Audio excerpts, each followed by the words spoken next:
जय हिंद दोस्तों, नमस्कार। इस वीडियो में हम आपको बताने वाले हैं पाकुड़ ज़िला में जो है झारखंड चौकीदार की वैकेंसी निकाला गया है।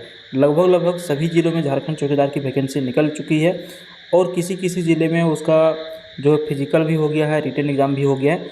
तो फ्रेंड्स, आपको हम बता दें कि इस वीडियो में जो है पाकुड़ ज़िला में जो चौकीदार की वैकेंसी निकला है, इसके बारे में हम आपको डिटेल में बताएंगे और आपको ये बताएंगे कि आपको ये फार्म जो है कैसे भरना है, फार्म आपको कहाँ मिलेगा, ऑनलाइन है कि ऑफलाइन है, सभी कुछ डिटेल्स में क्या क्या आपको डॉक्यूमेंट्स लगेगा। वीडियो के अंत तक बने रहिए तो आपको इसके बारे में पूरी तरह से जानकारी प्राप्त हो जाएगी।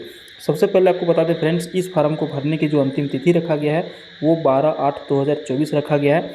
और फार्म जो आपको भरने के लिए जो है ये ऑफलाइन फार्म है, यानी कि आपको ऑफलाइन फार्म जा करके पोस्ट ऑफिस वगैरह के माध्यम से भरना होगा। वीडियो के अंत तक बने रहिए। सबसे पहले हम यहाँ पे बात कर लेते हैं सीटों की संख्या के बारे में। तो पद का नाम क्या है? चौकीदार है। रिक्त पदों की संख्या 290 है। बहुत ज़्यादा सीट है फ्रेंड्स, 290 सीटों की संख्या है, जिसमें अनारक्षित यानी कि जनरल कैटेगरी की 118 सीट है, अनुसूचित जनजाति की 127 है, अत्यंत पिछड़ा वर्ग 11 है, पिछड़ा वर्ग 8 है और EWS के लिए 30, टोटल 290 सीटों के ऊपर यहाँ पे वैकेंसी निकाली गई है। ठीक है फ्रेंड्स, और आपको बता दें कि इसको भरने के लिए जो है आपके पास एजुकेशनल क्वालिफिकेशन क्या होना चाहिए।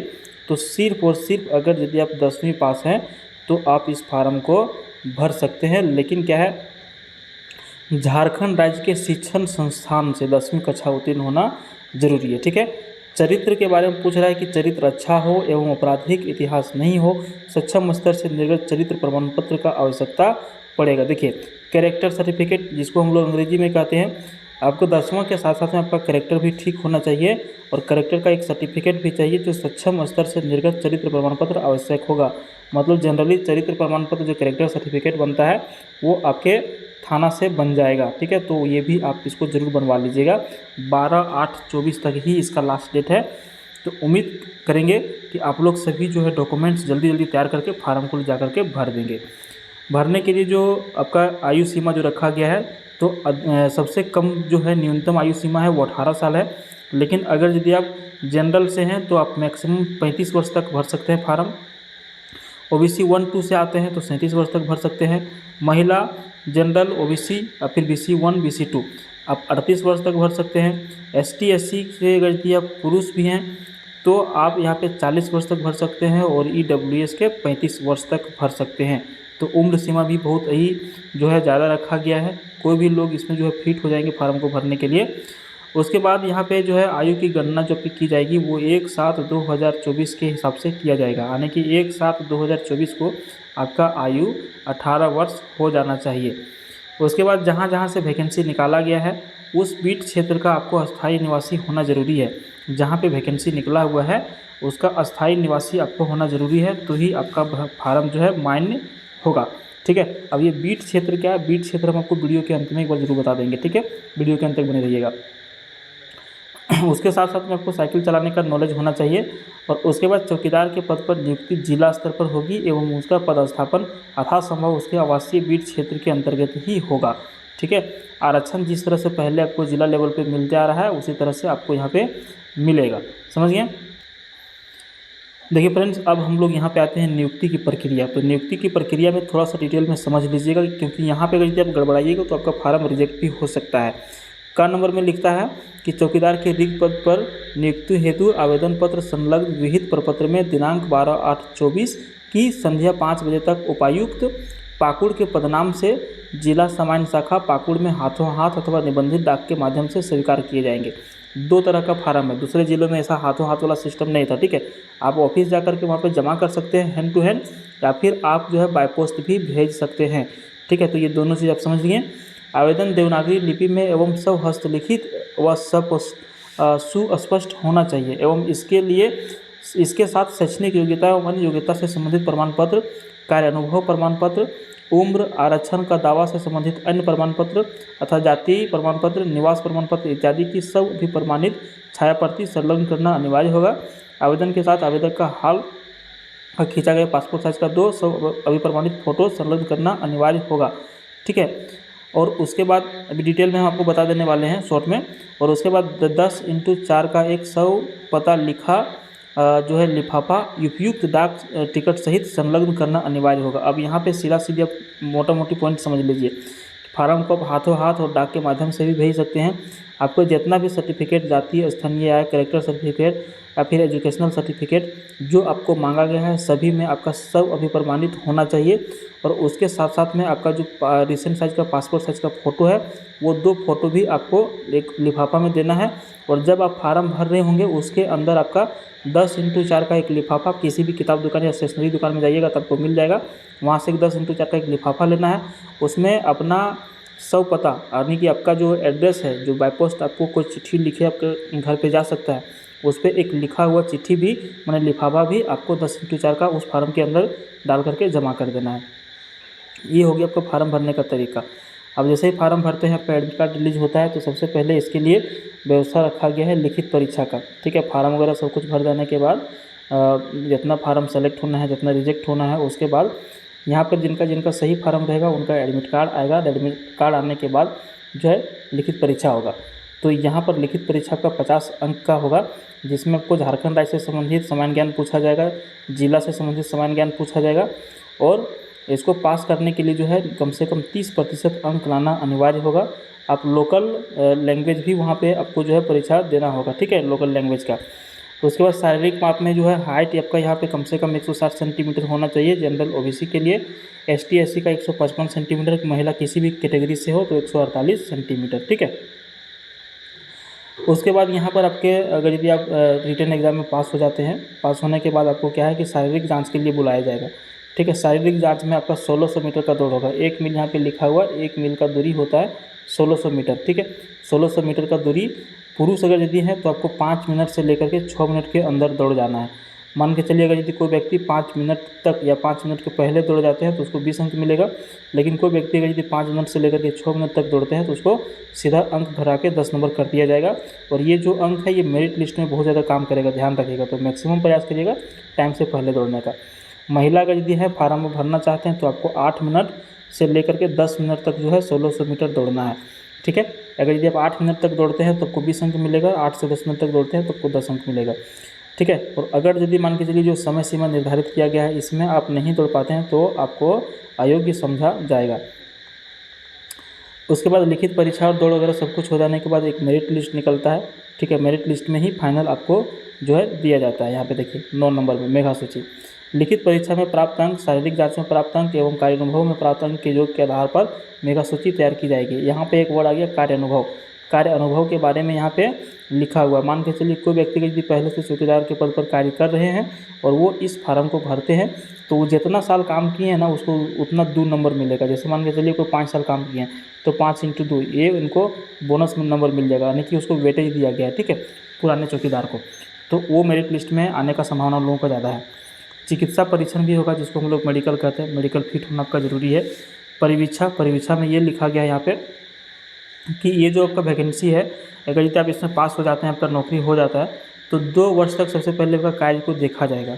ठीक है, कार्य को देखा जाएगा। अगर यदि कोई व्यक्ति लापरवाही से काम करता है, बढ़िया काम नहीं करता है, तो उसको 1 साल तक और कार्य करने के लिए दिया जाएगा। अगर यदि फिर भी वो 3 साल तक लगातार फेल रहता है अपना काम करने को, तो उसको क्या किया जाएगा, भगा दिया जाएगा, यानी कि उसका जॉब रद्द कर दिया जाएगा। तो ये इसमें परिवीक्षा में लिखा हुआ है।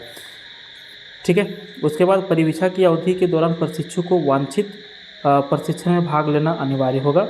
उसके बाद 13 नंबर में लिखता है कि परिवीक्षा अवधि एवं प्रशिक्षण की सफलतापूर्वक पूर्णता के बाद सेवा संपुष्ट की जाएगी।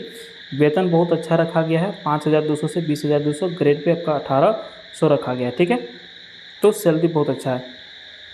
आवेदन की प्रक्रिया क्या क्या रहेगा 15 नंबर में, इसको थोड़ा सा समझ लीजिए। तो आवेदन की प्रक्रिया जो रहेगा, उपरोक्त योग्यता सहायता रखने वाले उम्मीदवार विहित प्रपत्र यानी कि फार्म में आवेदन पत्र के साथ निम्न दस्तावेजों को सब अभिप्रमाणित प्रति अनिवार्य रूप से संलग्न करेंगे। शैक्षणिक प्रमाण पत्र में परसेंटेज वाला यानी कि मार्कशीट और उसका सर्टिफिकेट। उसके बाद स्थानीय निवासी और जाति प्रमाण पत्र। उसके बाद शैक्षणिक प्रमाण पत्र, जन्मतिथि से संबंधित कार्य, कोई पहले से अगर यदि चौकीदार हैं तो वो कार्य अनुभव प्रमाण पत्र।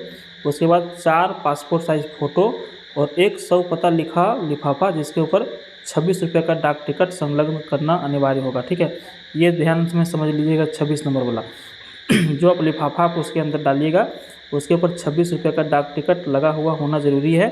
और ये 12/8/24 तक जिला चौकीदार नियुक्ति कोषांग उपायुक्त कार्यालय समरनालय पाकुड़ में जमा कराया जा सकता है।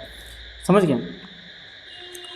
उसके बाद लिखता है कि अभ्यर्थी लिफाफा के ऊपर विज्ञापन संख्या, आवेदित का पद का नाम, वीट संख्या, अंचल का नाम एवं थाना का नाम अवश्य रूप से लिखेंगे। उसके बाद किसी अन्य कार्यालय में आवेदन जमा करने पर उनका आवेदन स्वतः निरस्त समझा जाएगा। जैसे कि मान के चलिए बाय पोस्ट भेज रहे हैं, आप जो सटीक एड्रेस है उसके ऊपर ना भेज करके किसी दूसरी जगह भेजिए तो आपका फार्म रिजेक्ट हो जाएगा। ठीक है। डी नंबर बोल रहा है कि आवेदन को बंद लिफाफे में निबंधित डाक या स्पीड पोस्ट से भी भेजा जा सकता है। अगर यदि आप वहाँ पे ऑफिस में नहीं जा करके जमा कर पा रहे हैं, आप पटना में पढ़ते हैं, हजारीबाग में पढ़ते हैं, फिर कहीं पढ़ते हैं, तो आप उसको निबंधित डाक या स्पीड पोस्ट के माध्यम से भी फार्म को भेज सकते हैं, लेकिन समय पर पहुँच जाना चाहिए। अन्य विवरणी जिला के अधिकृत वेबसाइट pakur.nic.in पर भी देखा जा सकता है। ठीक है। और हम जो आपको बता रहे हैं कि ये फार्म को आप कहाँ से मतलब कि डाउनलोड कर सकते हैं। ठीक है। देखिए, ये आपका फार्म का फॉर्मेट है, ये जो है ये फार्म का फॉर्मेट है, इसी के ऊपर आपको भरना है। तो ये फॉर्मेट भी आप डाउनलोड कर सकते हैं। अभी हम आपको बताने वाले, पहले फार्म का जो है फॉर्मेट एक बार देख लीजिए क्या क्या इसमें आपको भरना है। तो यहाँ पे एक आपका फ़ोटो लगेगा, यहाँ पे जिला का नाम, अंचल का नाम, बीट संख्या, ग्राम का नाम। ठीक है। आपका नाम यहाँ पे आपको बता दें, पहले ही यहाँ पे लिख दिया गया है कि देवनागरी लिपि में ही लिखना है। ठीक है। हिंदी में ही आपको इस फार्म को भरना है। जहाँ पे अंग्रेजी में आपको भरने के लिए बोले वहीं पे अंग्रेजी में भरना है। समझ गए। तो यहाँ पे हिंदी में अपना नाम, अंग्रेजी में अपना नाम, पापा का नाम हिंदी में और अंग्रेजी में, जन्म तिथि आपको अंक में देना है, शब्द में देना है, और उस जिस तरह से हम लोग लिखते हैं उस तरह से भी यहाँ पे देना है। कौन सा क्षेत्रीय भाषा आप सेलेक्ट करेंगे, संथाली, मालतो, तो जो भी आप सेलेक्ट करेंगे जनजातीय भाषा, और क्षेत्रीय भाषा में खोटा, बंगला, उर्दू, अंगिका, जो भी आप भाषा पे सेलेक्ट करेंगे वो यहाँ पे भाषा का नाम लिखेंगे। ठीक है। अभ्यर्थी का अस्थायी पता यहाँ पे आपको लिखना है, जो आपका अस्थायी पता हो, पिन कोड और मोबाइल नंबर के साथ, ईमेल आईडी के साथ। पत्राचार का पता भी यहाँ पे लिखेंगे, जिस पे आपको रिटर्न चिट्ठी भेजा जाए तो आपका पता पे पहुँच जाना चाहिए। शरीर पर जो है 2 चिन्ह देना है, कट का निशान, कुछ भी तिल का निशान, जो आपका शरीर के ऊपर परमानेंट दिखता हो। शैक्षणिक योग्यता में मैट्रिक आप कहाँ से किए हैं, कौन सा बोर्ड से किए हैं, किस वर्ष में पास किए, कितना नंबर था, कितना प्रतिशत था, मैट्रिक से लेकर के स्नातक, और अगर यदि कुछ और उसके अलावा है तो आप यहाँ पे बिल्कुल बढ़िया से साफ साफ अक्षरों में भरिएगा। अभ्यर्थी के जाति का श्रेणी अनारक्षित पिछड़ा वर्ग, जिस कैटेगरी में आते हैं ओबीसी, एसटी, एससी, वो आप 10 नंबर में भरिएगा। 11 नंबर में आवासीय प्रमाण पत्र की संख्या और किस तिथि को आपका निर्गत हुआ वो भरिएगा। 12 नंबर में जाति प्रमाण पत्र की संख्या और कब ये निर्गत हुआ वो भरिएगा। 13 नंबर में परीक्षा शुल्क जो है इसका अभी बताएंगे, ऊपर जाएंगे तो परीक्षा शुल्क जो है वो उसको आपको जो है पोस्टल ऑर्डर या बैंक ड्राफ्ट के द्वारा आपको यहाँ पे बना करके जमा करना है। तो यहाँ पे आपको लिखना है किस चीज़ से बनाए हैं, पोस्टल ऑर्डर से कि बैंक ड्राफ्ट से, जो भी है यहाँ पे लिखिएगा, उसकी तारीख को बनाए यहाँ पे लिखिएगा। कार्यानुभव प्रमाण पत्र आपको देना है 14 नंबर में। 15 नंबर में देना है कि माननीय उच्च न्यायालय के आदेश के अनुसार अगर यदि किसी तरह का आपको छूट मिल रहा है तो छूट के बारे में यहाँ पे लिखना है। लास्ट में सबसे नीचे यहाँ पे मैं आपका नाम अपना यहाँ पे लिख देना है, इसको पढ़ लीजिएगा, यहाँ पे दिनांक, स्थान और यहाँ पे एक साइन कर दीजिएगा और आपका फार्म इस तरह से जमा हो जाएगा। ठीक है। अब हम आपको लेके चलते हैं यहाँ पर जो सबसे लास्ट में हम लोग का छूटा हुआ था। ठीक है। देखिए, अब इस फार्म को आप कहाँ से डाउनलोड कर सकते हैं, तो इस फार्म को डाउनलोड कर सकते हैं या अपना गूगल क्रोम खोल लीजिए। गूगल क्रोम खोलने के बाद pakur.nic.in पर देखिएगा, ये जिस चीज़ से हम आपको बता रहे हैं ये भी हम भी वहीं से डाउनलोड करके आपको बता रहे हैं। तो वहाँ पर जा करके आप यहाँ पे चौकीदार वाला वैकेंसी वाला के ऊपर क्लिक करिएगा, वहाँ से जा करके इसको डाउनलोड कर लीजिएगा, इसको प्रिंट कर लीजिएगा, फार्म को भरिएगा। हालांकि यहाँ पे देखिए परीक्षा शुल्क इसमें नहीं रखा गया है, जो भी हम आपको बता रहे थे बैंक ड्राफ्ट वगैरह के माध्यम से बनाना है वो इसमें नहीं रखा गया। परीक्षा शुल्क बिल्कुल निःशुल्क है। और आपको यहाँ पे परीक्षा की दैनिक समाचार, परीक्षा की तिथि जो है सारा कुछ होने के बाद समाचार पत्र के माध्यम से आपको बता दिया जाएगा। अगर यदि हमें पता चलेगा तो हम भी आपको वीडियो के माध्यम से सचेत कर देंगे। ठीक है। तो इस वीडियो में इतना ही। आप वीडियो का यदि आपको पसंद आया तो लाइक करिए, चैनल को सब्सक्राइब करिए, लेकिन उसके पहले चिट्ठी आपको इस एड्रेस के ऊपर भेजना, ये समझ लीजिए। उपायुक्त पाकुड़, जिला सामान्य शाखा, समरनालय पाकुड़, पिन नंबर 816107। समझ गए। तो इस वीडियो में इतना ही, मिलते हैं दूसरे वीडियो में, तब तक के लिए बाय। जय हिंद, जय भारत।